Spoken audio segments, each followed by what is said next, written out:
கோடி roads. So நம்ம வந்து ஸ்மாக்டவுனில் பார்த்தோம் ஜான்சனா அண்ட் கோடி ரோட்ஸோட அந்த கான்ட்ராக்ட் சைனிங்.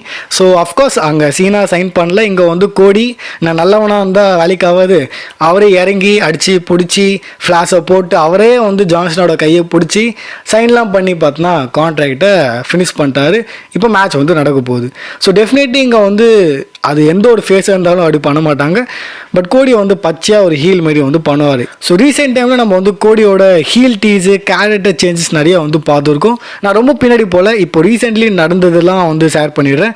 முதல்ல அவர் வந்து ஹீல் ஸ்டாட்டிக்ஸ்லாம் பண்ணார் அகேன்ஸ்ட் ராண்டி ஆர்டன். அந்த மேட்ச்சில் ஒரு ஹீல் மாதிரி வந்து ரெசல் பண்ணியிருந்தார். அண்ட் இந்த ஸ்மாக் டவுனில் கோடி வந்து போட்ட வாட்ச் பார்த்தோன்னா சேம் ராக் வந்து போட்டிருப்பார்ல, அந்த வாட்ச் தான் வந்து போட்டிருப்பார். ஈவன் ராக் தான் அந்த வாட்ச் கொடுத்தாருன்னு நினைக்கிறேன். சரி ஞாபகம் இல்லை, கோடி தான் எல்லாருக்கும் கொடுத்தாரு, நல்லா ஞாபகம் இருக்குது.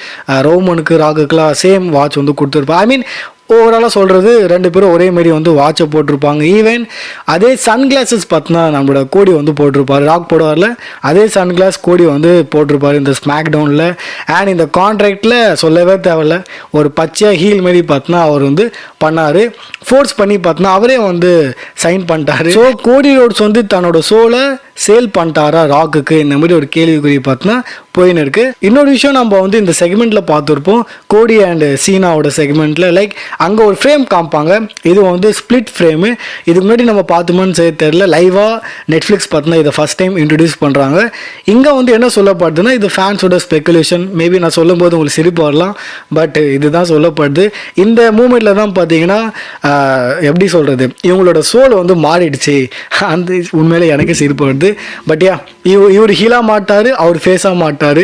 அந்த மாதிரி ஒரு விஷயம் பார்த்தோன்னா இன்டர்நெட்டில் வந்து பார்த்தேன். இது மட்டும் இல்லாமல் இந்த மேட்ச் வந்து ஒரு ஸ்ட்ரீட் ஃபைட் மேட்சாக இருக்குது. ஸோ ஃபேன்ஸ் வந்து இங்கே இப்போது ராக்கை வந்து எதிர்பார்க்குறாங்க. ஸோ ராக் அண்ட் அவர் கூட அந்த ரேப்பர் கஞ்சா கை யாரோ இருக்கார்ல, அவரும் வந்து வருவார் அண்ட் இந்த மாதிரி கோடிக்கு ஹெல்ப் பண்ணுவார். ஐ மீன் ஒரு மூமெண்ட் வரும், கோடி வந்து டைட்டில் ஜெயிக்கணும்னா ராக்கோட ஹெல்ப்பு இல்லைன்னா சோல் கொடுக்கணும். அந்த மாதிரி ஒரு மூமெண்ட் வந்து நம்ம கோடியோட ஹீல் டர்ன் பார்ப்போம். அண்ட் அந்த மூமெண்ட்டில் ஜான்சனா வந்து ஃபேஸாக மாறிடுவார் எண்ட் ஆஃப் த டே. ஏன்னா சீனா வந்து ஃபேஸாக தான் ரிட்டையர் ஆகணும், நம்ம எல்லாருக்கும் தெரியும். ஸோ சம்மர் ஸ்லாமில் டபுள் டர்ன் அந்த மாதிரி ஒரு விஷயம் வந்து ரொம்ப நாளாக ரூமராக போயின்னு இருக்குது. அண்ட் ஃபைனலி அதெல்லாம் நடக்கிற மாதிரி நம்ம வந்து பார்த்துன்னு இருக்கோம். ஸோ நீங்கள் என்ன நினைக்கிறீங்க, சம்மர் ஸ்லாமில் நம்ம வந்து ராக்கோட ரிட்டர்னு அண்ட் இந்த டபுள் டர்ன் விஷயம் வந்து பார்க்க போகிறோமா? சீனா ஃபேஸ் டர்னு, கோடி ஹீல் டர்னு? மறக்காமல் கமெண்ட்டில் வந்து ஷேர் பண்ணுங்கள். இருக்கிற விஷயத்தில் நான் வந்து ஷேர் பண்ணிட்டேன்.